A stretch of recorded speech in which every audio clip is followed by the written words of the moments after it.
Olá, meus caros alunos, tudo bem com vocês? Eu espero que sim.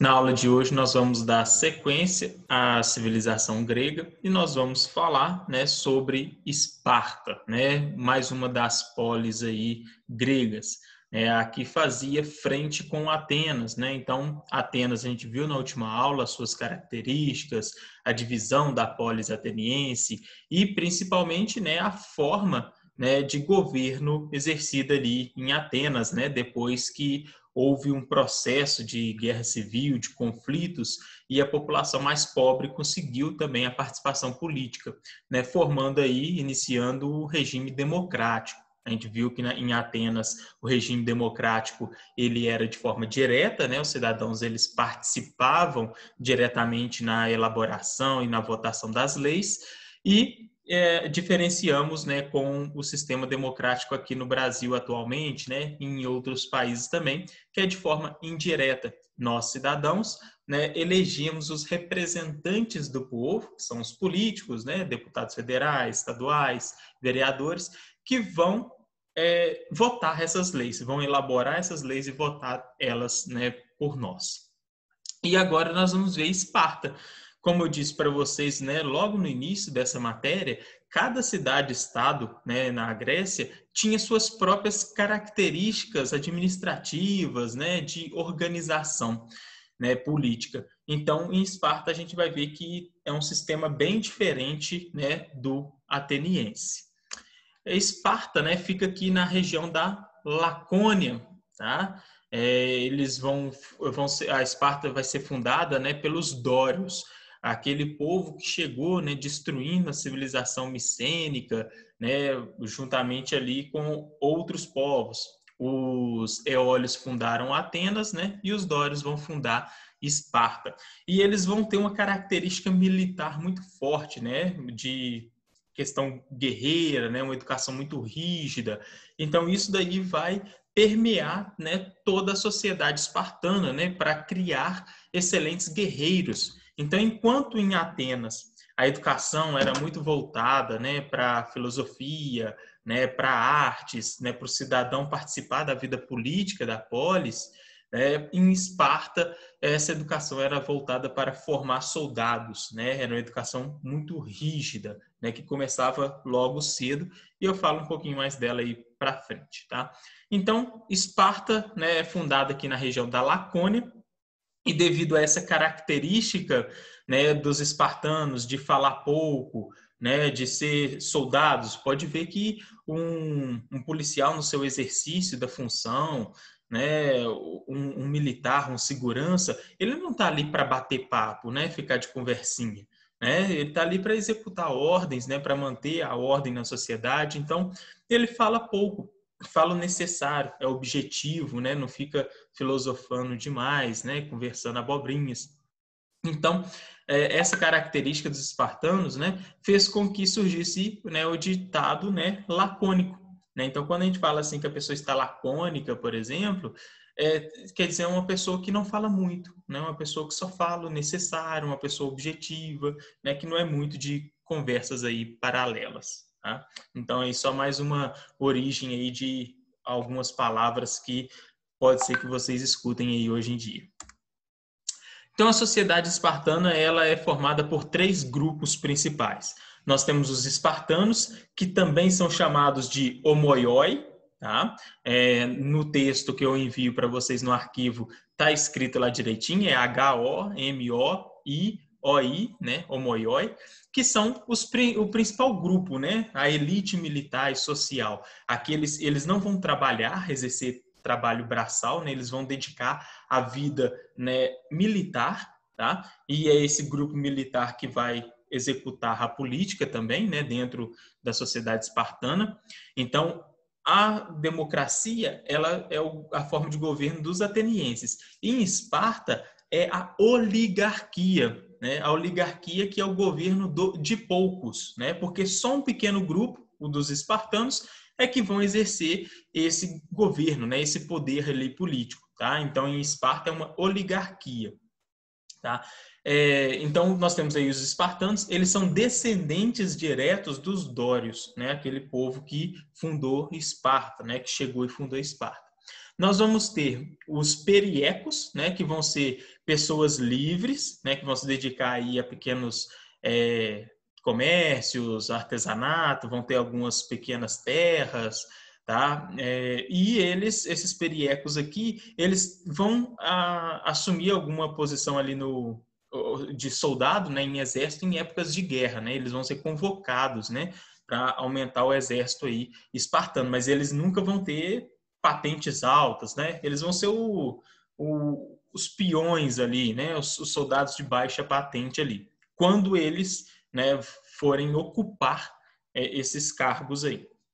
Então, nós temos aí os periecos, que são essas pessoas, e nós vamos ter os ilotas, né? Os ilotas vão ser, né, servos aí de propriedade do Estado, né, e não vão ter direitos políticos, eles vão trabalhar aí na agricultura, praticando serviços aí para sustentar, né, a sociedade. Os ilotas são descendentes daqueles povos que resistiram à dominação dos dórios, à dominação dos espartanos, né?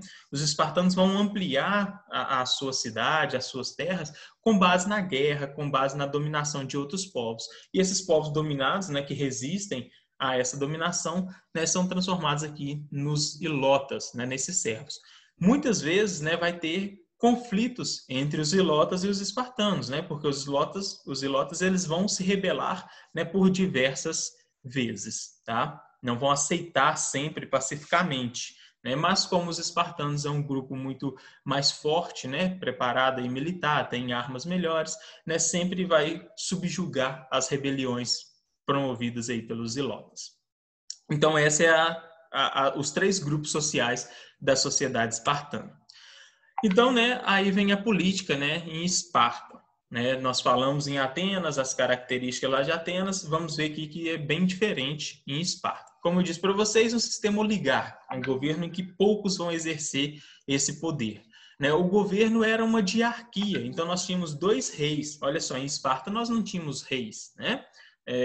Então, nós vamos ter 2 reis que vão cuidar ali da política, da área militar, né, da vida religiosa também. Então, essa liderança vai ficar aí por conta dos reis. Só que esses reis, eles não faziam tudo o que viesse à cabeça deles, né, da sua vontade. Né? Eles respeitavam o conselho dos Éforos e da Gerúsia, né, que vão auxiliar, né, vão indicar o que o rei deveria, de como que o rei deveria agir, vai meio que controlar o rei ali para que ele não abuse, né, desse poder, tá? Esses 2 reis aí. Então nós vamos ter a Assembleia, que é chamada de Ápela, né? Era formada por espartanos com mais de 30 anos. Então depois que você atingisse 30 anos, você ia compor aí a Ápela, né? Lá em Atenas, a Assembleia Popular era chamada de Eclésia, né? Então vamos começar a diferenciar aí os 2 nomes. Aqui é Ápela, tá? Aí a Ápela era responsável pela eleição da Gerúsia e do Eforato, né, dos Éforos, que são os 2 órgãos que vão controlar, né, o poder aqui dos reis, tá? Então, olha lá, a Gerúsia era formada por 28 espartanos com mais de 60 anos, tinha atribuições legislativa e judiciária, né? Então era composta aí pelos anciãos. Tá? Isso mostra também uma característica, né, de como que a sociedade ela respeitava, né, os mais velhos, né? Respeitava aí a experiência de pessoas aí com longos anos de vida, né? Então, a Jerusalém é formada por 28 espartanos. Em alguns textos, vão falar que são 30 espartanos, mas isso não muda muita coisa assim para a gente, né? Para o nosso conhecimento. Né? Porque nunca vai vir perguntando para vocês em qualquer prova, era 28 ou 30, tá? Isso daí muda com base, né, em quem fez os seus estudos. Mas, né, não se preocupe com isso. Então, nós temos aí a Gerúsia e nós temos aí 5 éforos, né, que compunham o eforato, que vão ter as funções executivas, né, também eleito ali, né, da Ápela, tá? E os reis tinham funções religiosas, militares, né, e políticas, como eu tinha falado para vocês, tá? Então aqui, né, tem uma estrutura, né, de quem compunha cada um desses órgãos na vida política aí de Esparta. É até mais simples de entender, né, do que em Atenas, né, que tem vários outros cargos ali, né, vários outros órgãos políticos. Então, né, Esparta, viver para a guerra, né? Os espartanos, eles passavam a vida inteira, né, se dedicando à guerra, né? Desde quando eles completavam 7 anos, né, que iniciava o seu treinamento militar, tá? Aqui está falando 8 anos, mas a maior parte dos historiadores tem o consenso de que é 7 anos, né? Então, começa aos 7 anos e que é chamado de agogê, né? É a educação espartana, né? Chamada de agogê, tá? E é quando os meninos eles são levados, né, das suas mães e entregues ao Estado para a sua educação. Então eles são obrigados a passar frio, né? Praticamente não tomam banho, são jogados, né, para fora da cidade quando completam uma certa idade e aqueles que retornarem, né, vão se provar se tornar serem excelentes guerreiros, né, só aqueles que vão sobreviver. Então, assim, o treinamento que inicia aos 7 anos ele é muito rígido, né? Eles aprendem a não falar muito, né? Como eu disse para vocês. Então, ler e escrever para o espartano era apenas o básico, né? O fundamental. Então, era um treinamento assim bem rígido mesmo, tá? Voltado para a guerra, para a formação de soldados. Isso para os meninos. Para as meninas, né, elas tinham escolas específicas, né, para elas também, né, onde que elas aprendiam, né, costura, aprendiam ginástica, né, aprendiam ler e escrever, né, era um treinamento também para formar, né, mães de espartanos. Né? Então, as mulheres elas tinham um certo respeito na sociedade espartana, porque esses soldados, né, que eles tratam ali como homens perfeitos, tá? Eles vêm de mães espartanas, né? Então, para ter um filho saudável, um filho forte, é preciso também, né, a mulher ser forte, né? A mulher ter um treinamento também, né, uma resistência também bem forte. Então, as mulheres eram criadas, educadas para ali serem excelentes mães, né?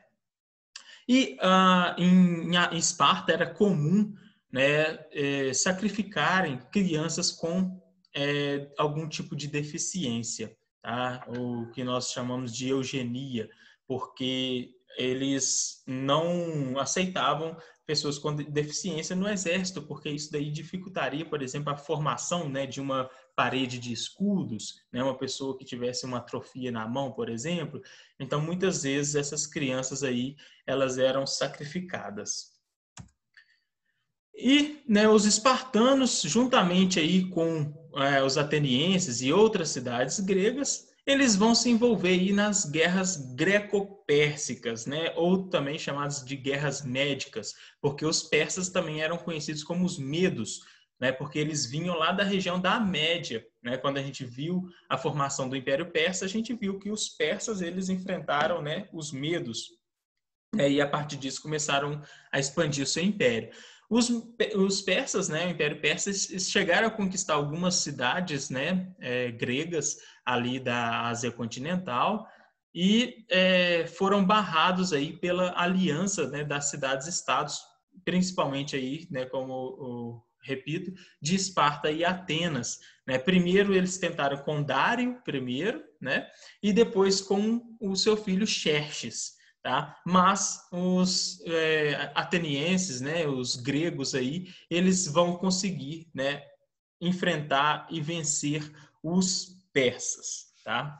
Então eles saem vitoriosos aí das guerras médicas, né, guerras aí greco-pérsicas. Após, né, aqui tem as imagens aqui do filme 300, né, que mostra um pouquinho, né, dessa invasão, dessa tentativa de invasão dos persas, né, na Grécia. Mesmo em maior número, eles perderam. Então, após esse conflito, né, das guerras médicas, é formada aí a Liga de Delos, né? A Liga de Delos, que foi liderada por Atenas, no qual as cidades-estados gregas, né, deveriam contribuir com alguma forma, com quantia em dinheiro, com soldados, com embarcações, enfim, né? E Atenas administraria esses recursos para que eles se protegessem de ameaças externas, né? De alguma outra guerra, de algum outro povo que tentasse invadir ali a Grécia, tá? Então, essa Liga de Delos seria ali como um órgão militar, né, de todos os gregos.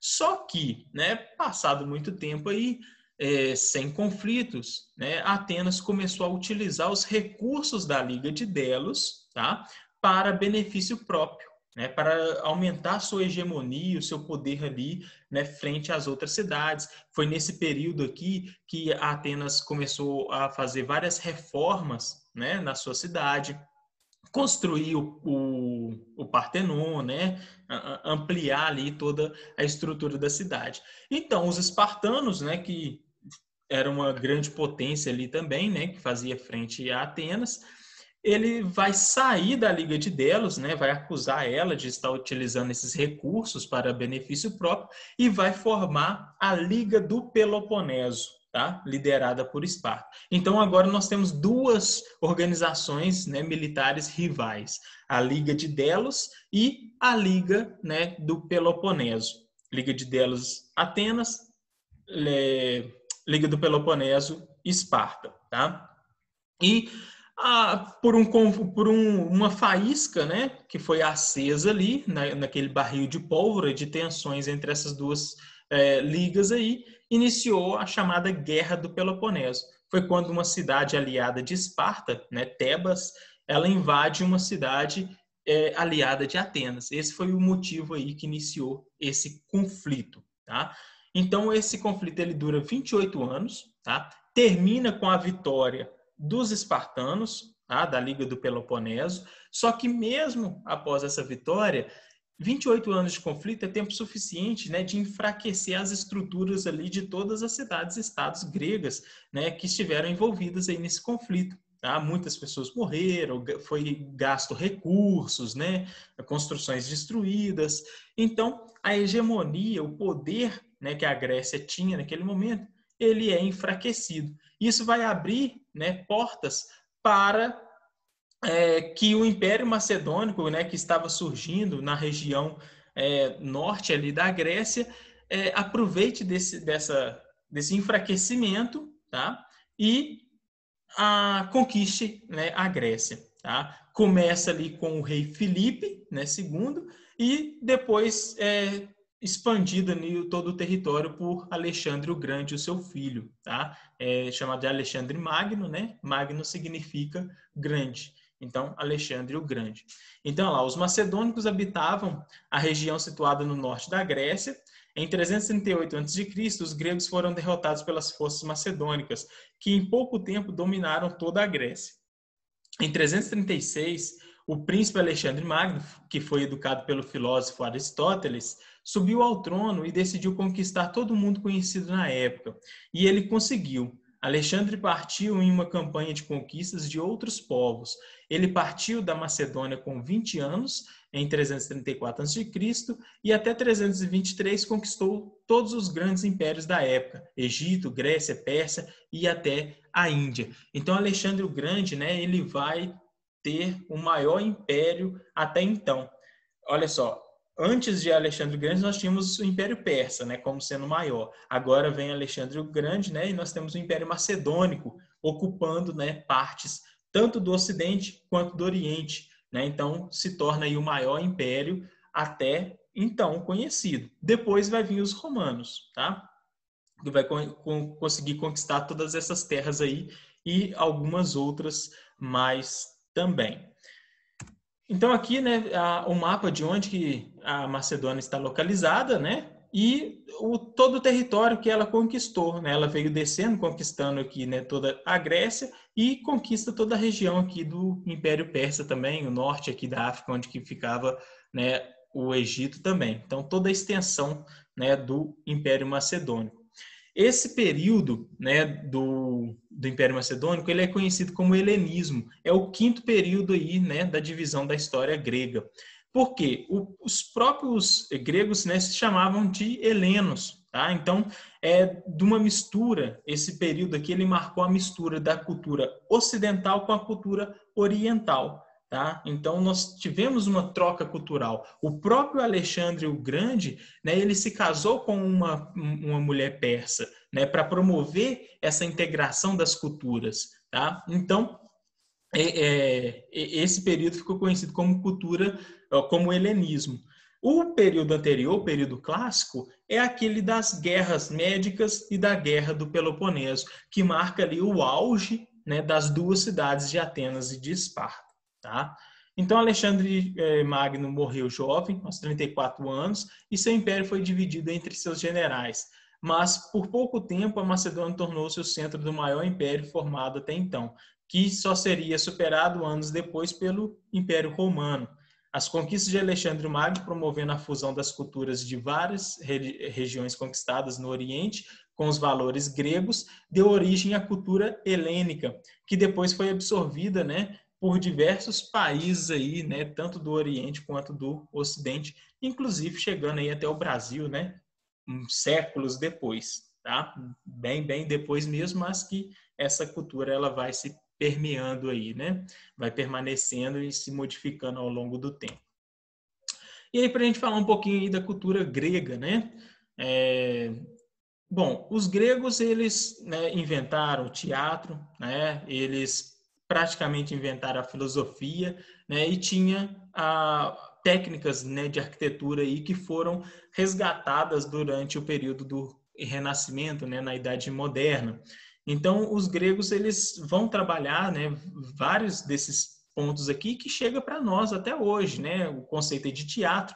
Na Grécia Antiga, eles praticavam principalmente o drama, né, e a comédia, né? Então eram teatros aí do drama e da comédia, até representado ali para aquelas máscaras, né? Uma tem um sorriso triste, né, um rosto triste, e a outra máscara, né, um sorriso, né, mostrando aí o drama e a comédia. A filosofia, né, representada aí principalmente, né, pelos filósofos Aristóteles, Sócrates e Platão, né, que vão começar a ter um pensamento racional, né, das coisas, tirando um pouco da explicação, né, mitológica de criação do mundo, da formação, né, das coisas físicas da nossa existência e utilizando mais da razão, né, passando a questionar determinadas coisas à nossa volta, tá? Então, o pensamento grego tinha por base a razão e, por isso, supervalorizava o homem, né? O antropocentrismo, o homem como, né, o centro do universo. Isso daqui vocês vão ver muito, né, no 7º ano, quando a gente falar de renascimento. E a religião grega, né? Eles eram politeístas, tá? E antropomórficas. O que é isso? Os deuses, eles tinham formas de homens, né, de seres humanos. Então tinha as mesmas atribuições, características aí dos humanos, né, sentiam ódio, sentiam raiva, amor, inveja, né, só que eles eram imortais, tá? Não morriam. Tá? E eles eram politeístas porque acreditavam em vários deuses, né? Tinha o Zeus, deus do trovão, Atena, deus da sabedoria, Poseidon, deus dos mares, Hades, deus do inferno, enfim, né, do submundo. Então eram politeístas. Eles acreditavam que esses deuses moravam no Monte Olimpo, né? Que era o monte mais alto, né? A montanha mais alta ali da Grécia. E foi na Grécia também que eles inventaram, né, que surgiu as Olimpíadas, né? Eles praticavam ali os jogos esportivos, né? E as Olimpíadas surgiam ali com um caráter esportivo religioso, porque essas Olimpíadas elas aconteciam, né, a cada 4 anos e elas eram dedicadas aos deuses, né? Principalmente ao deus Zeus. Tá? Então, era de caráter esportivo religioso. E os atletas que participavam dessas Olimpíadas aí, somente homens, mulheres não, tá?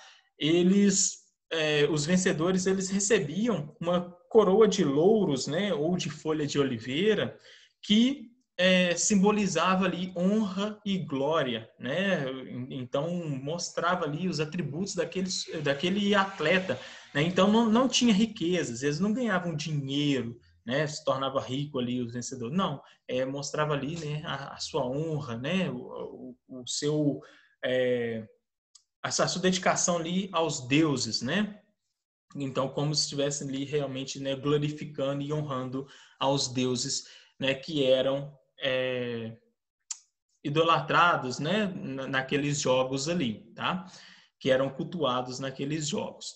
E esses Jogos Olímpicos, né, continuaram, né, eles permaneceram, né, apagados durante um tempo aí da história, durante a Idade Média, e foi resgatado aí no século XIX por um francês, né, que começou com as Olimpíadas modernas. Então, as Olimpíadas modernas que nós temos aí praticadas de 4 em 4 anos são inspiradas nos Jogos Olímpicos que surgiram, né, na Grécia Antiga. Tá? Então, lembrem aí que eles não ganhavam dinheiro e eram jogos de caráter esportivo religioso. E era um evento que todas as cidades e estados participavam na Grécia, tá?